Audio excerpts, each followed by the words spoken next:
Água sim, em abundância, nem tanto. Pouca gente para pensar que cedo ou tarde esse recurso possa simplesmente acabar. Mas a verdade é que quanto mais os geólogos pesquisam, mais clara é a constatação de que as reservas existentes hoje não são inesgotáveis. O diagnóstico inclui um dos maiores reservatórios hídricos subterrâneos do planeta e o maior do continente americano, o Aquífero Guarani. O manancial ocupa uma área de 1.200.000 quilômetros quadrados e se estende por 4 países, entre eles o Brasil.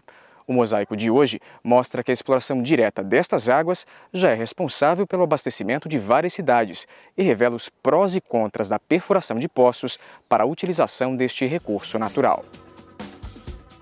Ribeirão Preto, São Paulo. Uberaba, Minas Gerais. Chapecó, Santa Catarina. O que essas 3 cidades têm em comum? A resposta está a vários metros de profundidade. Todas estão assentadas sobre um dos maiores mananciais de água doce do planeta. Todas tiram parte do recurso direto do Aquífero Guarani. As águas do reservatório ocupam 2/3 do território brasileiro, metade do estado de Santa Catarina, e chegam à superfície com temperaturas que variam de 30 a quase 60 graus.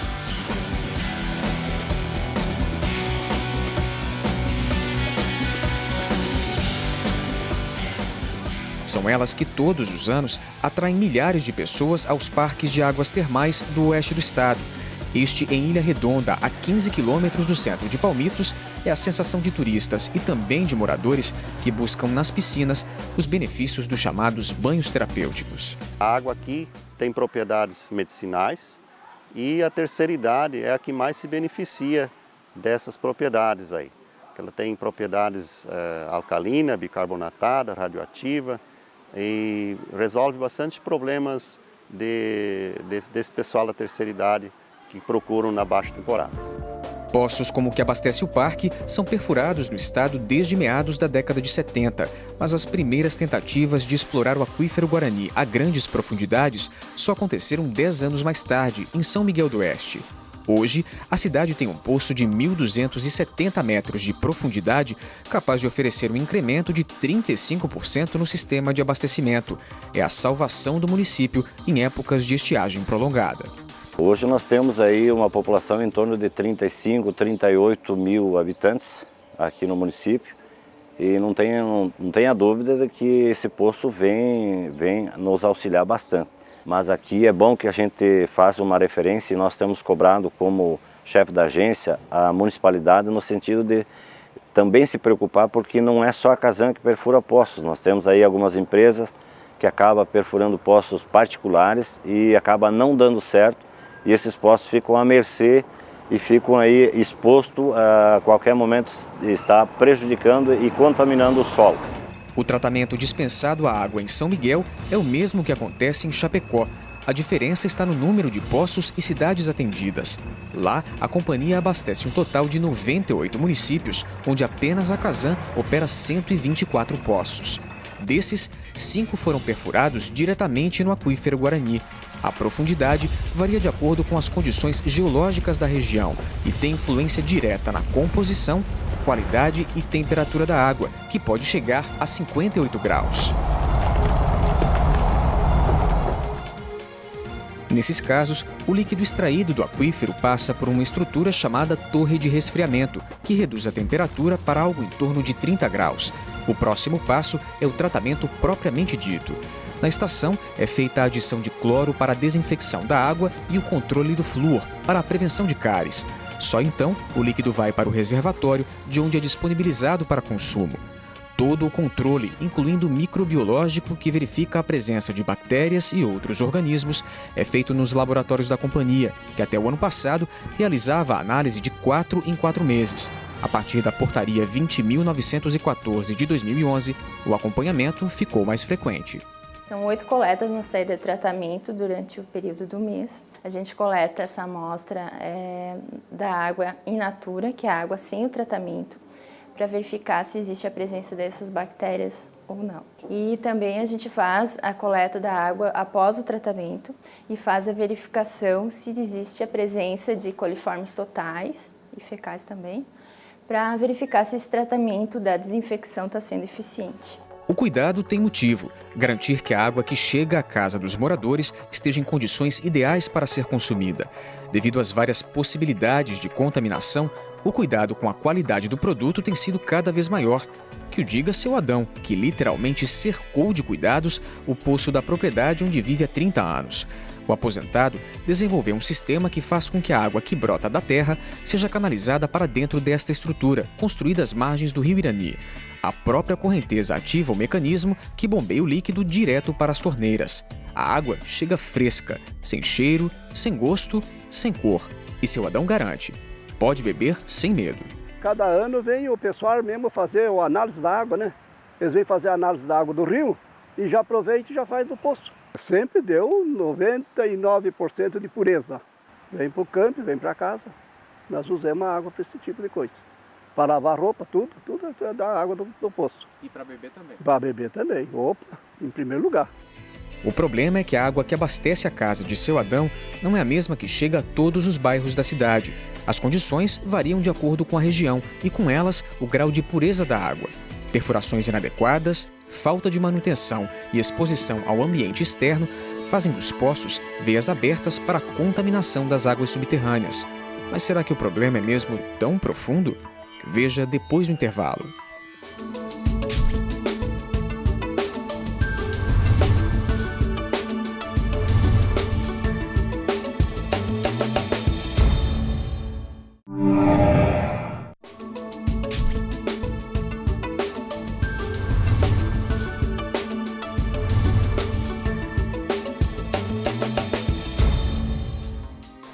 O oeste do estado está sobre um tesouro de milhões de litros d'água que formam um dos maiores reservatórios subterrâneos do planeta. As águas do aquífero Guarani sempre representaram um potencial inesgotável, mas a falta de opção fez com que o uso do recurso passasse a ser feito de maneira indiscriminada.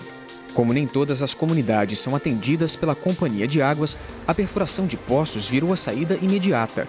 Mas o que poucos se dão conta é que cada poço perfurado pode se tornar uma ferida aberta para a contaminação das águas do subsolo. E o alerta é feito por quem conhece a questão a fundo. Este empresário atua no ramo de poços artesianos e já perfurou mais de 4.000 em todo o país, alguns com até 1.000 metros de profundidade. Diz que a abertura de poços segue as normas e medidas exigidas, mas chama a atenção para a falta de controle e manutenção das áreas perfuradas. O poço é uma obra de engenharia. Toda obra de engenharia necessita de manutenção. Então, a maioria do povo faz o poço, instala, bota no sistema automático e vai lembrar que tem poço o dia que faltou água, que queimou a bomba, que aconteceu alguma coisa. Então, se você faz um poço no aquífero Guarani e você não obedece às normas, às regras como tem que ser feito, vai ser uma ferida aberta que você pode estar explotando a água, como pode ser uma ferida que você está abrindo para contaminar todo o aquífero. A preocupação do empresário foi a mesma que motivou alunos do curso de Ciências Ambientais da UNO Chapecó a investigarem 100 poços artesianos do município. Metade deles fica na área rural, que sofre com problemas como o uso de fertilizantes e a alta concentração de dejetos de animais. A outra está na área urbana, onde um dos principais gargalos é o esgotamento sanitário. O resultado impressionou alunos e professores.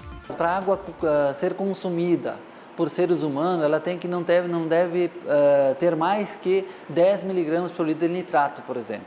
Então observamos que nos poços da cidade, 30% desses poços eles apresentam concentração de nitrato acima de 3 miligramas por litro. E 18% dos poços avaliados na zona rural apresentam essa característica. Ou seja, existe a possibilidade de ocorrer uma infiltração de água contaminada a partir da superfície. Em São Miguel do Oeste, o trabalho envolveu alunos de 4 cursos da UNOESC e resultou na produção de um audiovisual que retrata a realidade vivenciada pelas comunidades ribeirinhas do rio Guamirim. O documentário alerta para a contaminação das águas superficiais e lança uma reflexão sobre os possíveis impactos para as águas mais profundas num futuro próximo. Mas foi a preocupação com o presente da água que levou a instituição a criar uma extensão do Laboratório de Microbiologia para atender a comunidade. A necessidade vem sendo confirmada pelos números. Uma das últimas pesquisas realizadas pelos alunos do curso mostrou que de 45 poços analisados, 15 estavam impróprios. Desses, 7 apresentaram presença de coliformes fecais. O principal motivo? Falta de cuidado. Na verdade, o que nós percebemos é que a maioria da população procura perfurar poços quando há um período de escassez de água, né? O poço no qual eles utilizam não há água para consumo, aí eles procuram as entidades para perfurar novos poços.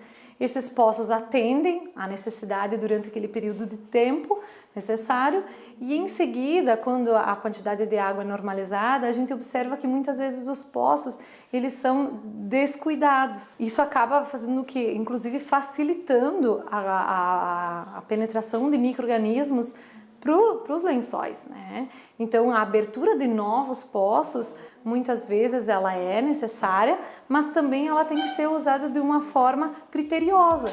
Para o Comitê de Gerenciamento da Bacia Hidrográfica do Rio das Antas e bacias contíguas, que abrange um total de 33 municípios da região, a solução passa pelo cadastramento dos usuários de água.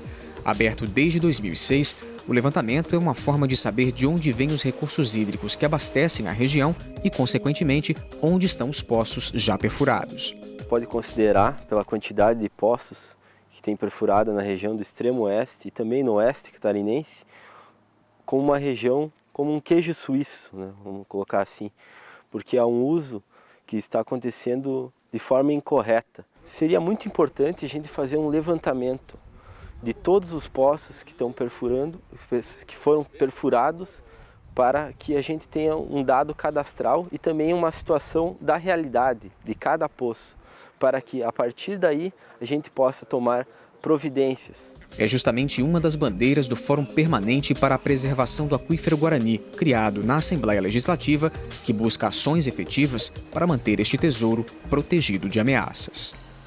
O que nós precisamos efetivamente de ações concretas e, nesse sentido, é preciso que haja uma fiscalização cada vez mais acentuada no sentido do momento em que você utiliza a água ou explora a água, para que nós não viemos a comprometer a água profunda, que aí sim nós não temos hoje nenhum tipo de mecanismo para despoluir as águas profundas. Nós temos que tomar consciência de que nós somos os sujeitos, os agentes desse processo todo, né? E se a gente fizer o nosso papel e nos envolvermos na atividade, não temos dúvida nenhuma, nós teremos um planeta cada vez melhor para todas as gerações que virão após nós.